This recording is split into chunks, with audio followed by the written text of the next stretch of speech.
Bonjour à tous les lecteurs du blog Mes Investissements ou de mes livres. Alors aujourd'hui, on va voir quelques astuces pour augmenter votre productivité.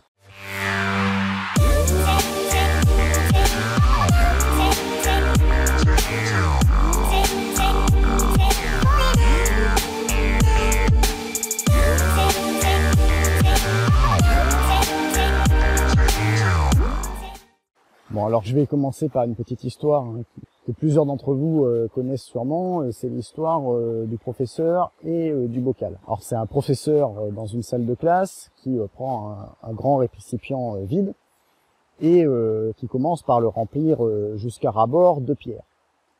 Et donc il demande à ses étudiants, est-ce que ce bocal est plein? Donc là les étudiants répondent en chœur, oui, ce bocal est plein. Et donc là, le professeur sort de dessous la table un autre bocal avec des petits cailloux dedans et le verse dans le grand récipient et finalement, voilà, rempli avec les cailloux et arrive à faire passer entièrement le contenu du récipient de cailloux dans le grand bocal. Donc cette fois, voilà, le truc est plein à ras-bord de grosses pierres et de cailloux et il redemande à son audience, donc sa salle de classe, si ce récipient est plein. Et là, les étudiants répondent encore, bah oui, cette fois, il est plein. Et là, le professeur sort encore de sous son bureau, cette fois, un récipient de sable qu'il verse dans le grand bocal. Voilà, qui arrive à combler les interstices, on va dire. Hein. Et donc, on a des grosses pierres, des cailloux, du sable plein dans le grand récipient. Et il fait une dernière fois le coup avec de l'eau. Bon, si c'est plein, et ce coup, il sort de l'eau, il verse, et il arrive à passer l'eau dans le grand bocal. Donc, voilà. Et donc ensuite, il demande aux étudiants la morale de cette histoire. Et donc la morale de cette histoire, en fait, c'est que si vous voulez faire beaucoup de choses, il faut placer les grosses pierres, c'est-à-dire les choses les plus importantes en premier. Parce que effectivement, si vous avez fait les choses à l'envers, vous aviez d'abord mis dans le récipient, versé le sable, puis versé les cailloux, puis versé un petit coup d'eau, après, avec vos grosses pierres à côté, vous pourriez toujours essayer de les mettre, vous auriez pu forcer, vous auriez enfoncé, vous auriez jamais réussi. Donc, en fait, pour faire beaucoup de choses, il faut vraiment faire les choses les plus importantes en premier, qui sont ici représentées par les grosses pierres. Alors, moi, ce que je dis, en fait, c'est d'essayer de faire une tâche significative ou ambitieuse par jour. Ça paraît pas beaucoup, une tâche par jour, mais finalement, il y a plein de journées où finalement on n'a fait aucune tâche significative, aucune tâche ambitieuse. On s'est fait déborder par plein de petites tâches, par plein de petits grains de sable, et finalement au final on n'a rien fait et on n'a pas avancé dans ce qui nous importait. Alors si vraiment c'est une grande tâche, on peut faire une sous-tâche significative. Moi, quand on me demande combien de temps j'ai mis pour écrire chacun de mes 4 livres d'investissement, souvent je réponds environ 1 mois. Ça étonne tout le monde parce que les gens s'imaginent que c'est un travail qui a duré des années. Alors, ça a duré peut-être des années quand ça a été mûri ici. Mais la tâche vraiment de l'écrire, de le coucher sur papier, ça m'a pris à chaque fois 1 mois et pas plus. Et la tâche ambitieuse que je me fixais par jour, c'était d'écrire un chapitre par jour. Donc il y a, on va dire, peut-être une trentaine de chapitres dans mes livres. Voilà, ils font 280 pages en moyenne. Donc voilà, 280 divisé par 30, ça va faire 9 pages. 9 pages, on peut l'écrire en une journée. Et c'est une tâche suffisamment ambitieuse. Donc ça, c'est la première astuce pour augmenter votre productivité.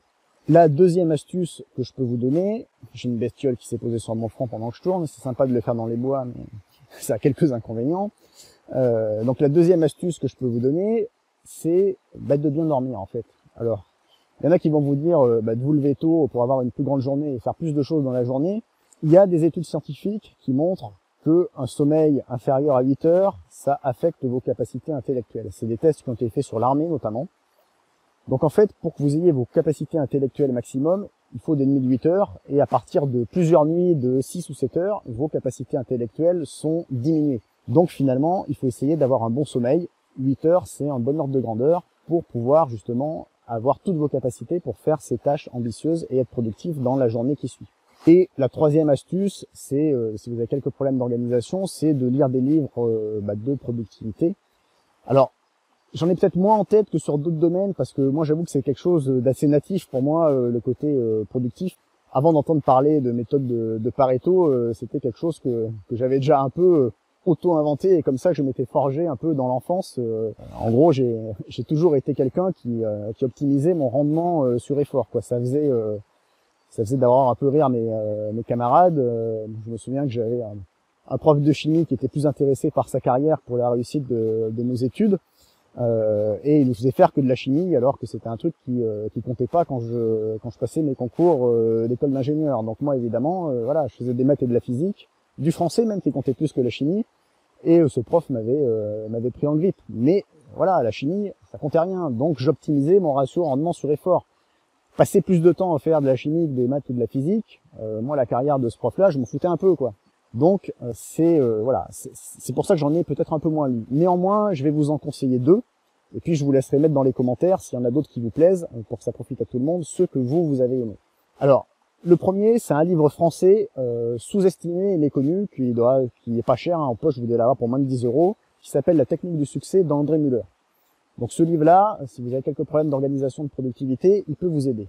Et le deuxième, c'est pas un pur livre de productivité, il va beaucoup plus loin. Alors j'en ai parlé dans une chronique complète sur le blog, c'est les 7 habitudes de ceux qui réussissent tout ce qu'ils entreprennent de Stephen Covey. Et dedans, au-delà de choses qui vont plus loin, hein, vraiment sur la réussite, il y a des aspects un peu productivité qui peuvent vous aider, mais on va dire c'est une sous-partie du livre.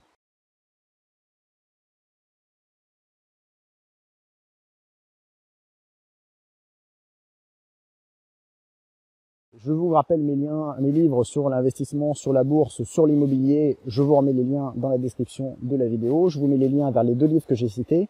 Vous n'oubliez pas de mettre en commentaire des livres que vous avez aimés pour augmenter votre productivité. Si vous avez aimé cette vidéo, vous pouvez cliquer sur le petit bouton j'aime. Et puis n'oubliez pas de vous abonner à la chaîne.